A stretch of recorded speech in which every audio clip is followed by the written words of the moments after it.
Les damos la bienvenida a un episodio más de Mundo en Corto. El día de hoy vamos a platicar de dos temas súper importantes. Pero bueno, ahorita ya entraremos en tema. Diana, ¿cómo estás? Hola, Cari, hola a todos. Muy bien, muy contenta, como siempre, casi. Y muy entusiasmada por el tema del día de hoy. Creo que es importante ahondar en materias electoral.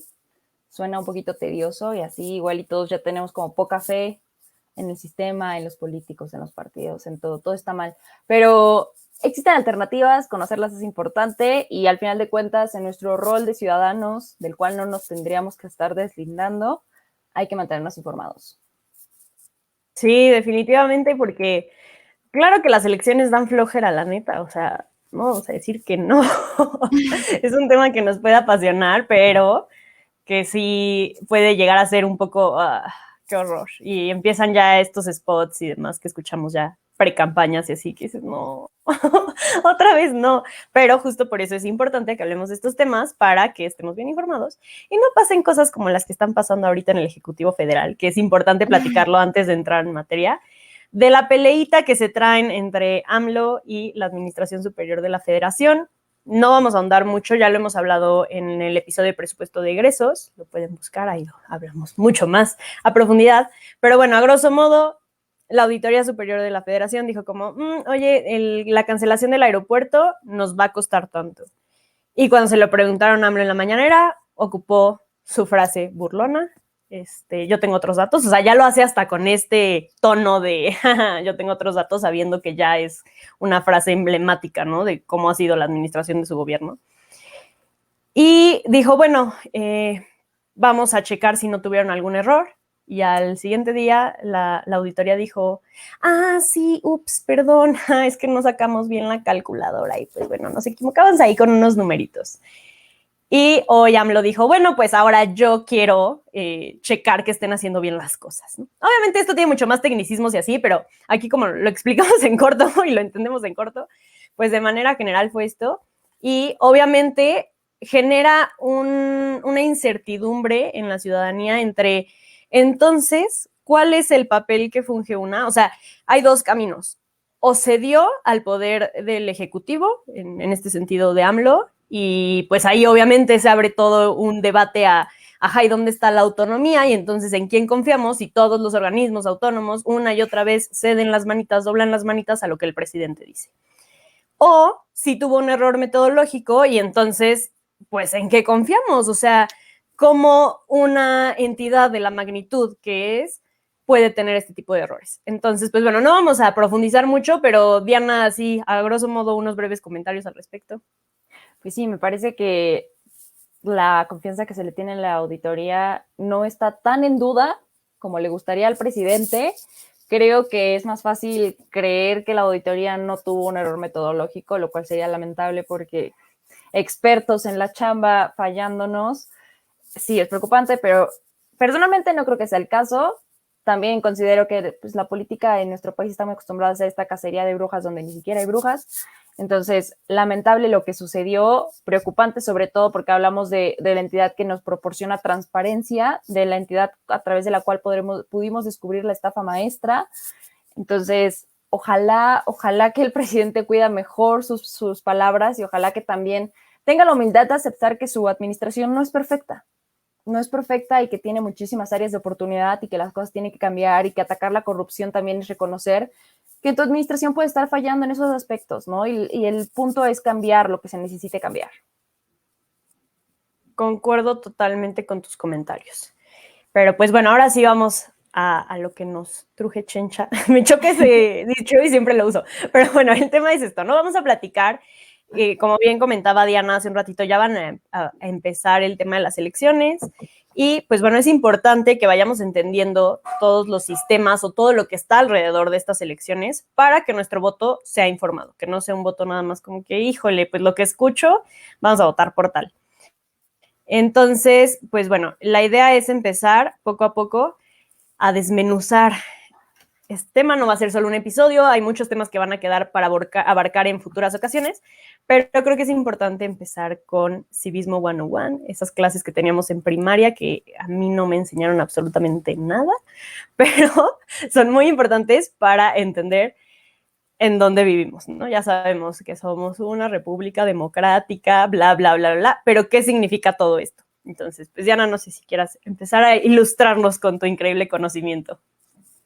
A mí me encantaron las clases de civismo, o sea, poco útiles, pero me gustaron mucho y creo que sí me dieron una que otra herramienta suficiente para entender que quería saber más. No me quedé con lo que aprendí ahí, sino que hubiéramos quedado en la negligencia del conocimiento ciudadano, pero me parece que es fundamental que sí se fomenten estas materias. Yo entiendo que sí están de flojera, sobre todo por cómo te las imparten, pero Creo que ese importa, es un importa. problema muy grande. O sea, creo que Sí, o quien sea, te lo imparte tampoco le gusta, entonces no te transmite esto. O sea, si realmente tú dieras clases de civismo a los niños de primaria, yo estoy segura que de ahí saldrían muy buenos politólogos. ojalá, bueno, sería interesante ver, ¿no? Poner en práctica la teoría.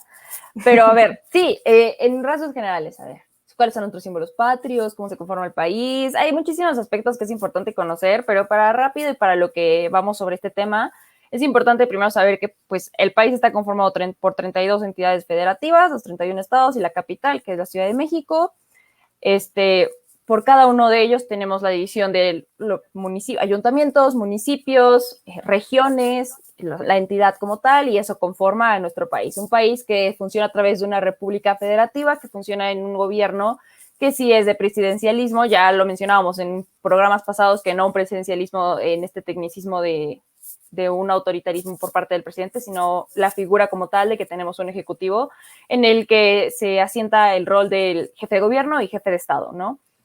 En ese sentido, para dar representación a cada una de las entidades, tenemos funcionarios públicos que juegan un papel clave, ya sea como legisladores, como presidentes municipales, como gobernadores de entidades y sobre todo, pues también tenemos a un poder ejecutivo que es la figura del presidente, y tenemos también el poder judicial, que es muy importante, que para hablar del poder judicial es no, los artículos que rigen el poder judicial son larguísimos. Particularmente me parece muy, muy interesante, pero sí esto de los sistemas electorales da un poquito de pereza. Entender el sistema judicial no solamente da coraje, también da un poquito de flojera, pero ya tendremos un programa dedicado específicamente a eso. Ay, Karina, no te enojes, no te enojes. No, no es cierto. Pero sí. Es muy interesante el sistema judicial. Funcional quizá no, interesante sí. Bueno, los otros tampoco, ¿eh? Ahorita vamos a hablar de eso. Perdóname, pero no solo son los jueces. No, pero sí, como dices, es necesario, pues, ir entendiendo todo esto, aunque es complejo, creo que cuando lo empiezas a ver en la práctica y dices como, ok, ya entiendo por qué escucho tanto esto en las noticias, empieza a hacer un poquito de sentido y empieza a interesarte. Extrañamente, los abogados creo que no somos tan afines a derecho electoral y temas electorales, pero a mí me llaman la atención, me gusta mucho como ok, a ver, vamos a discutir de esto. Y tampoco nunca nos ponemos de acuerdo con ustedes, pero es divertido. Entonces, ¿qué te parece si empezamos a hablar como de qué es un sistema electoral? Yo voy a dar una definición que es la que a nosotros como abogados nos enseñan, pero tal vez tú tengas otra. Ahí me corriges. Échala. La mía es de Leonardo Valdés, que justo dice que un sistema electoral es un conjunto de medidas a través de las cuales la voluntad de los ciudadanos se transforman en órganos de gobierno o de representación política. Leímos lo mismo. Yes. Sí. Tomamos chance la clase con el mismo profesor, no sé, pero tengo Puede ser lo que mismo. sí. Puntualmente. Sí es. Palomita para Karina, sí sabe, bien ahí. Bien, vamos bien. Pero bueno, pues esto en corto, literal, es el proceso a través del cual los ciudadanos ejercen su decisión. Recordemos que venimos de la antigua Grecia, donde la democracia era que pues, estas personas se juntaban a elegir qué onda. Claro que, bueno, ahí hay mil cosas de que pues, eran las personas privilegiadas, no era en realidad el grueso de la población, pero bueno, poco a poco se va modificando y llega a este punto en el que, ok, vamos, en este sistema democrático increíble, padrísimo, que supuestamente funciona para todo, vamos a escuchar a los ciudadanos a través de estas elecciones, o más bien a través del sistema electoral, que bueno, eso ya, empieza ahí el tema porque hay muchos sistemas electorales y elegir cuál es el idóneo creo que es un tema muy amplio y que, o sea, no solo se queda en la teoría, ¿no? O sea, llevarlo a la práctica y después de tantos años darte cuenta que no funciona, o tal vez sí, pues es lo interesante. Entonces, bueno, no sé si quieras abundar más en sistema electoral o empezamos a hablar de cómo está conformado el sistema electoral de México. Ah, claro que sí. Agárrate, no es cierto. Como dijo Karina, la definición es muy, muy chiquilla, pero el sistema electoral como tal es lo que tenemos que entender por el sistema electoral es muy, muy amplio, porque para corto sí, el sistema electoral recibe votos y genera órganos de gobierno. Así, rapidito. Pero está conformado por actores y elementos que a la vez se acompañan de estos procedimientos para conformar todo el fenómeno electoral que conocemos. Entre los actores y elementos podemos destacar que están los electores, los candidatos, los partidos, los medios de comunicación y las autoridades que organizan el proceso, básicamente el INE, ¿no? Y estos procedimientos que ya mencionaba que también acompañan el sistema electoral están conformados por la lista de electores, la realización de las campañas, la difusión, la instalación de los lugares de votación, la emisión y conteo de los sufragios y también la resolución de los conflictos que se puedan presentar durante y después de las elecciones. Entonces, para el sistema electoral se dice fácil, pero el sinfín de variables que tenemos que considerar es tremendo. O sea, no está como de, pues sí, voy a votar y se acabó. No, para que tú puedas dar un voto, hay un antes y un después muy, muy amplio. Y pues sí, prácticamente eso es lo que tenemos que entender, que hay muchas preguntas que hacernos para comprender un sistema electoral. ¿Quién puede participar? ¿Quién no puede participar? ¿Por quiénes se va a votar? ¿De qué manera se va a alcanzar? ¿Cuáles son los porcentajes? Entre otras cosas que vamos a ir un poquito desglosando, quizá no puntualmente, pero sí para entender de qué manera funciona un sistema electoral en México y cuáles son las alternativas que tendríamos que conocer también. Así es. Y bueno, pues aquí como comentario, que tal vez tú no estés tan de acuerdo, tal vez sí. Creo que antes de entrar como en la profundidad del sistema electoral mexicano, debemos hacer como este disclosure de que realmente es un sistema muy complejo y es un sistema, desde mi punto de vista y de muchos otros jurídicos sobre todo, que se ha conformado o ha ido, pues sí, adecuándose a las requisitos de la ciudadanía que han sido muy, muy extraños en la historia de México, ¿no? Entonces, por eso tiene tantos candados, muchos pues analistas y demás lo tildan como un sistema barroco, refiriéndose a que está lleno de adornos, o sea, tiene un montón de cosas, que es como, bueno, esto tal vez no sería tan necesario si no tuviéramos ese miedo, entre comillas, como sociedad, a, por ejemplo, un tema de reelecciones, a, por ejemplo, un tema de corrupción donde los ciudadanos no estén involucrados en el proceso, y por eso hay como muchas figuras que a lo mejor en otros sistemas electorales no hay respecto a la ciudadanía involucrándose tal cual en el proceso de las votaciones, etcétera. Entonces, bueno, esa es una primera como acotación de que sí, precisamente el sistema electoral es complejo de entender porque es complejo en su naturaleza, por todo este bagaje histórico que hay detrás, ¿no? Sí, también hay que destacar que no es perfecto, pero conforme ha pasado el tiempo se ha ido perfeccionando nuestro sistema aquí en México. Y sí hay bastantes áreas de oportunidad que sin duda podrían cambiarse, pero también hay que entender que existe esta memoria histórica de las cosas que no salen bien en nuestro país, aunque quisiéramos, ¿no? Sobre todo, por ejemplo, en esto que mencionas de la reelección, cuando sacaron la reforma electoral del 2014, fue mucho esto de cómo va a haber reelección y por qué. Y es que se puede prestar autoritarismo y es que no aprendimos nada y es que, a ver, existe una razón por la cual desear que una persona que está teniendo buen efecto en sus funciones continúe para que pueda concretar muchas de sus metas que en un periodo más corto no le fue posible. No es el caso de muchos. Muchos buscan la reelección, aunque en su primera oportunidad no hayan logrado absolutamente nada. Pero la idea no es tan loca ni tan descabellada, tiene un sentido de ser, ¿no? Y para ir profundizando en lo que funciona en México, cómo es que funciona nuestro sistema electoral, hay que entender que existen diferentes modalidades de principios de un sistema electoral. La mayoría, la representación proporcional y un mixto. En la mayoría tenemos lo que es la mayoría relativa y la mayoría absoluta, que pues prácticamente en una mayoría absoluta es lo que entendemos por un 50% más 1, y en una mayoría relativa es por ejemplo, un 40% le gana a un 30%, no porque sea realmente la mitad, simplemente porque significa mayor porcentaje frente a un menor porcentaje. Y esa es la lógica en la que se mueven más o menos los sistemas electorales.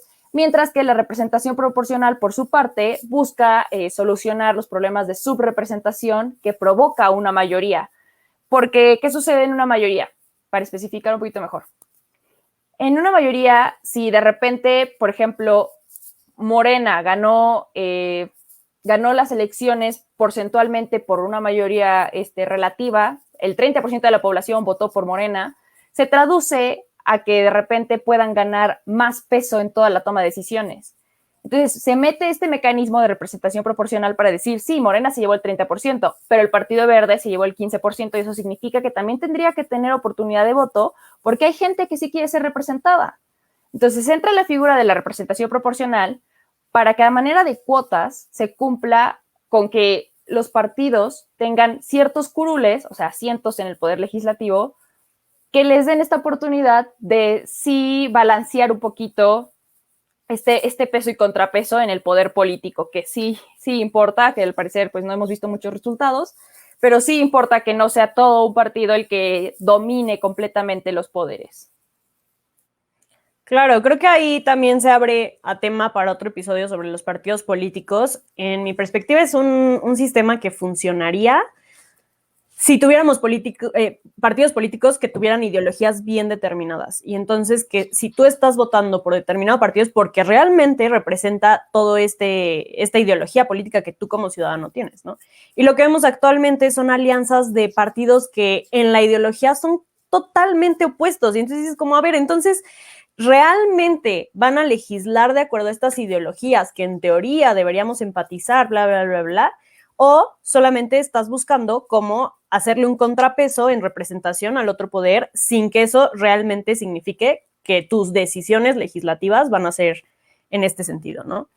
Entonces creo que esa es como mi primera crítica a este sistema, y claro que ahí también podemos hablar como de esta, yo sé que tiene un nombre técnico, pero ahorita se me fue, seguro me ayudarás, de la cantidad de partidos políticos que hay, ¿no?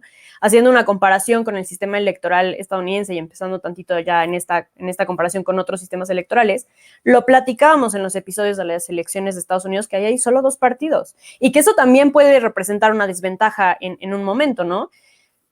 Pero digo, no sé qué es mejor, si tener 2 partidos o actualmente que donde cada día que sale un político de cierto partido, haces un nuevo partido y a los 2 años dices, ay, no, ya regresé porque pues a la mera hora resulta que sí creo todo esto, o sea, ya cambió mi ideología de un día para otro. Entonces, ¿cómo ves, Diana, sin entrar tanto, pero el tema de que haya tantos partidos políticos? Sí, creo que levantas una piedra y sale un partido nuevo, ¿no? O de repente estas organizaciones que comienzan como muy inocentemente a decir, sí, nos importa el cambio, y de repente ya aspiran a construirse como un partido porque pues, el presupuesto no está nada mal.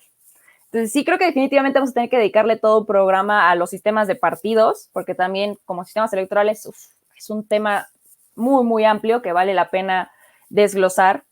Y sí, justamente, o sea, México desde 1988 funciona como un sistema mixto, es decir, que combina estos mecanismos de mayoría relativa, mayoría absoluta relativa y representación proporcional.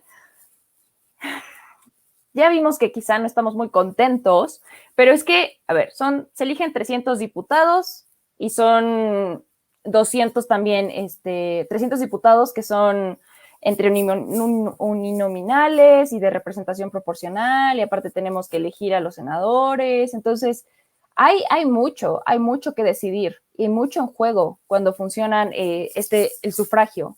Entonces, sí tendríamos que considerar que es costoso. Entonces, y aunque existan alternativas, quizá no sean tan viables, ¿no? Porque las mayores quejas cuando recibimos resultados electorales, de repente es como, ¿y por qué ganó fulanito si no votaron por él ni la mitad de la población? Pues no, porque para empezar en México muy poca gente participa, al menos que sea un proceso federal, como el que fue en 2018. La gente participa más cuando la silla que se juega es la de la presidencia. Mientras no sea la de la presidencia, el porcentaje de participación disminuye. Entonces, aquellos que sean electos no van a representar, obviamente, al 50% de la población cuando apenas si vota el 48% de la población. En las últimas elecciones, que fueron federales, participaron arriba del 60% de la población, que sigue siendo muy, muy poco. Muy, y muy fueron poco. históricas. Exactamente, por exactamente. la participación. Sí, por lo que estaba en juego. Lo mismo va a pasar con las que están ahorita en juego, pero como no está la silla ejecutiva ahí en debate, pues vamos a ver también menos participación y más descontento seguramente, porque sí es cierto, hay menos identidad. Ves a los partidos, muchos te prometen muchas cosas, pero tú ya no te sientes identificado. Primero porque ya te volviste incrédulo del sistema, las cosas sabes que no son como te las pintan, y en segunda porque pues pueden decir que son derecha y de repente resulta que son, no, más bien, la derecha siempre es muy derecha, eso sí funciona, la izquierda. Te venden que son de izquierda y de repente te das cuenta que están más alineados con la derecha que nada, que el partido más azul que tenemos.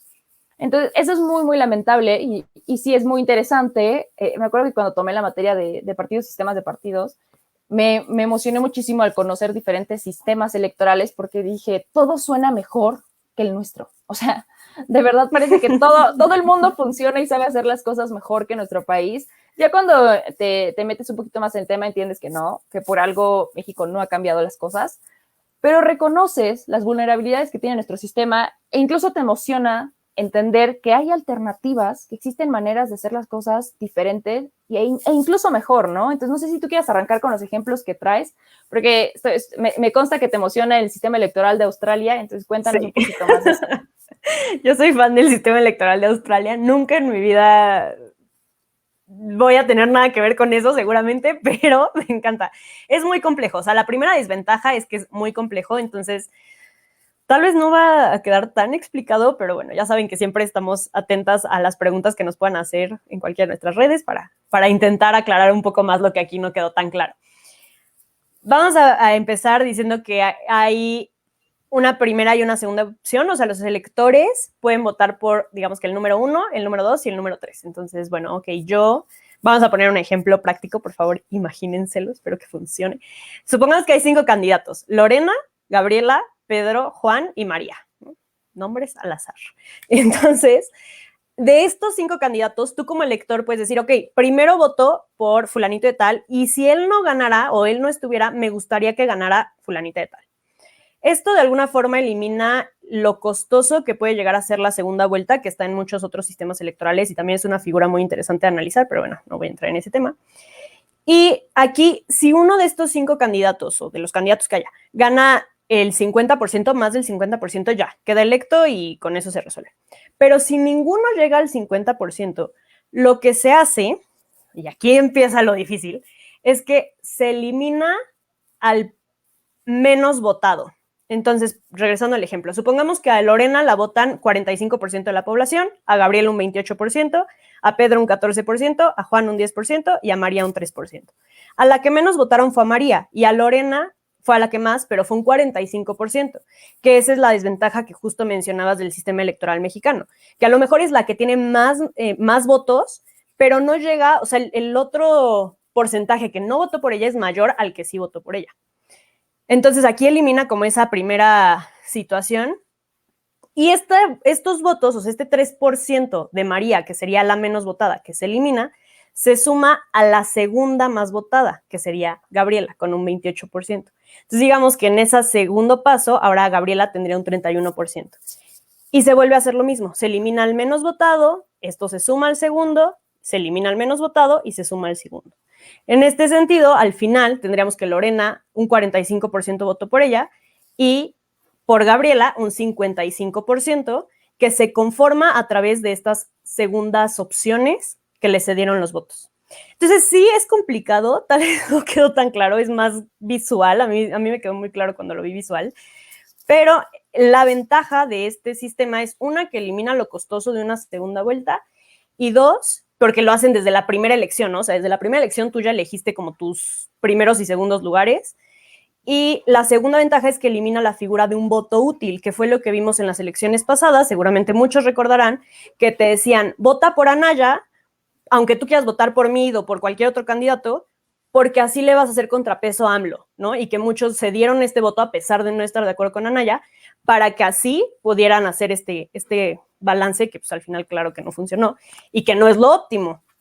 Entonces, pues bueno, es un primer acercamiento, pero por eso me gusta tanto, se me hace muy funcional, aunque claro, tiene sus desventajas en la complejidad y en también lo costoso que puede llegar a ser, pero también Australia es uno de los países, de los 19 países que tienen como este voto obligado y muchas otras circunstancias que hacen que funcione, ¿no? No solamente el sistema, sino también como el contexto social que hace justo la cultura de la sociedad que elija, pues.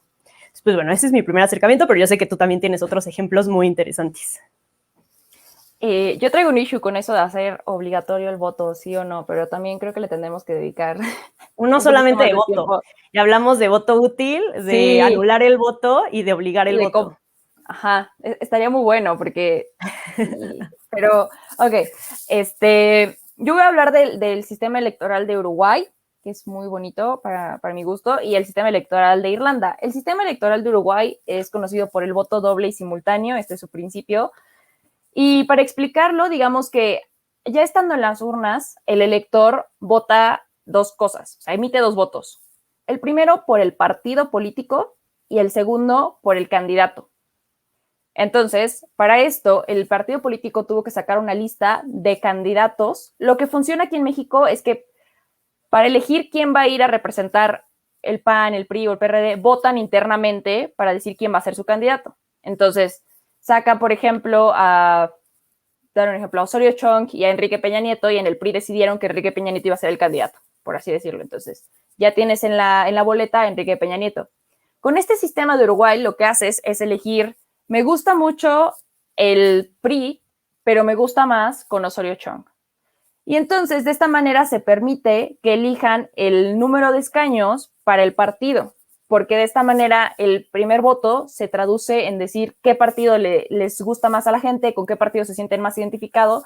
En México sería un reto porque tenemos un multipartidismo muy, muy exacerbado. Entonces, identificarte de alguna manera sería más complejo, pero tenemos coaliciones. Entonces, creo que hay maneras de hacerlo funcionar. Pero así, entonces, primero eliges de qué manera quieres que esté más pesado un partido en el poder legislativo, por ejemplo. Y el siguiente efecto de este voto es que decides con qué agenda de qué candidato sí te identificas.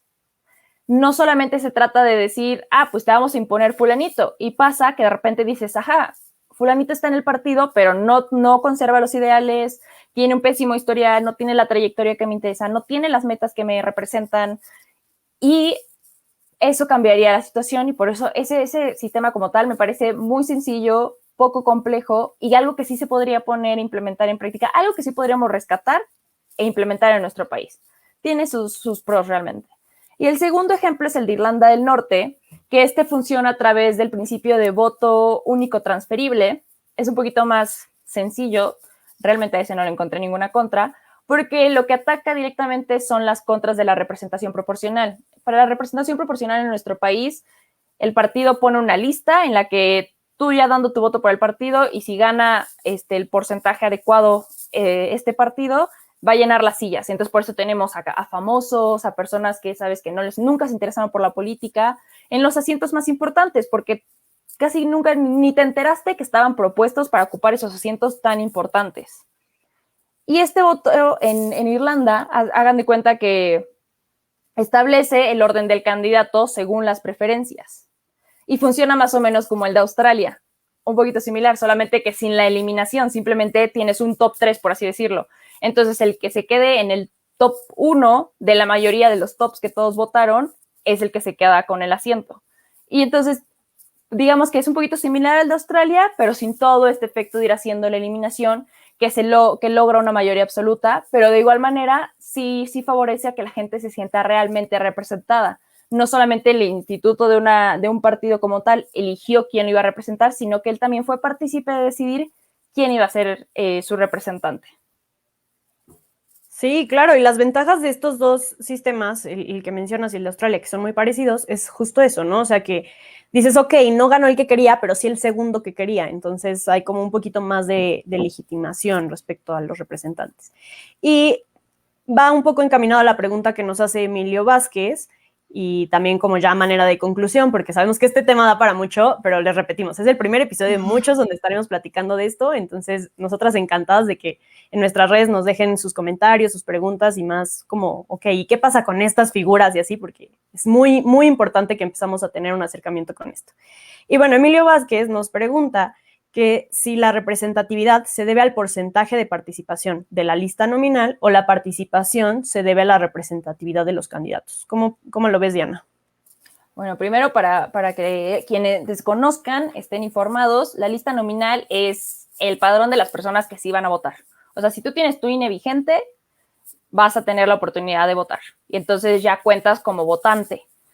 Y eso es lo que etiquetamos como lista nominal. O sea, muy redundante, pero para que quede bien claro. Me parece que es una pregunta medio tricky, porque sí es cierto, muchas veces la gente se abstiene de dar un voto porque simplemente dice, ¿para qué? O voy a terminar votando por el menos peor. Entonces, creo que eso es un total repelente de participar en las elecciones, y es un problema que se tiene que resolver. Hay que ser bien conscientes de que podremos estar muy descontentos, pero vale más un voto dado que un voto perdido, por mucho, por mucho. Al menos te vas a poder quejar con gusto, saber que pues yo al menos yo no voté por él, es una satisfacción muy importante. Su presidente. Ajá. Mínimo te ganas el derecho de decir su presidente porque sí diste un voto. Pero me parece que impacta más en México que quiénes son los candidatos. ¿Quiénes son los candidatos? Porque los votantes que sí son responsables van a tener un peso. Van a tener un peso no importa por quién vote.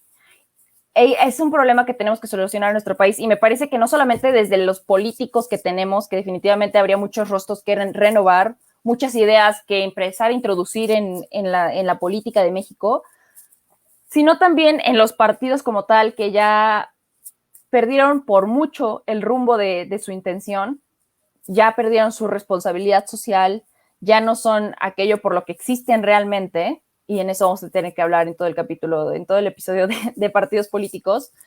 Pero sí, áreas de oportunidad hay muchísimas. Me parece que incluso podría ser una cuestión mutua, ¿no? Ni la gente quiere votar por aquellos que no los representan, ni los representan, o sea, ni la participación basta para decir que sí hay representación. Estoy muy de acuerdo con tu comentario. Creo que es muy importante ir actualizando a los partidos y a los candidatos, no hacer nuevos que sigan haciendo lo que se hizo antes. O sea, no necesitamos nuevos nombres, necesitamos nuevas acciones. Creo que hay un movimiento por ahí, bueno, muchos movimientos juveniles que sí los veo, la verdad, pues muy comprometidos con esto y ojalá que así se mantenga, de verdad, ojalá que así se mantenga y que de repente llegar a un escalón no los maree, como se dice coloquialmente, sino que los siga moviendo el representar todo aquello que en algún momento se sintieron no representados y todas esas otras voces que por muchos años históricamente no han sido escuchadas y que poco a poco empiezan a agarrar un poco más de volumen, apropiarse de ese volumen que deberían tener. Entonces, pues ojalá que vayamos por ahí. Ahorita tal vez ya no da tiempo tanto como de entrar en el tema de las autoridades y así, pero bueno, habrá la ocasión para hacerlo.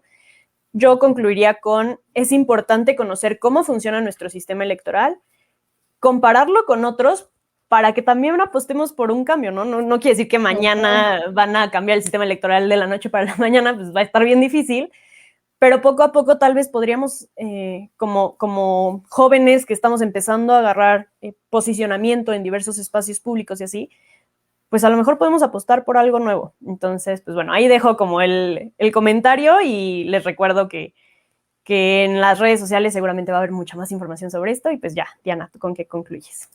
Bueno, que esperen la candidatura de Karina dentro de unos No, 5 yo ya 6 te años, dije, próximas mi elecciones. esperanza en la política está en ti y en un diputado que después les digo. Pero bueno, digamos, hay que generar alternativas, hay que reapropiarnos de nuestros espacios, que eso es lo más valioso. Entonces, el hecho de que estén aquí escuchándonos, pues me parece que es un buen ejercicio, ¿no? Escuchar diferentes voces, crear diferentes maneras de construir nuestro criterio y que así sigamos. Así es, pues muchísimas gracias por acompañarnos, gracias Diana y gracias a todos, les queremos demasiado.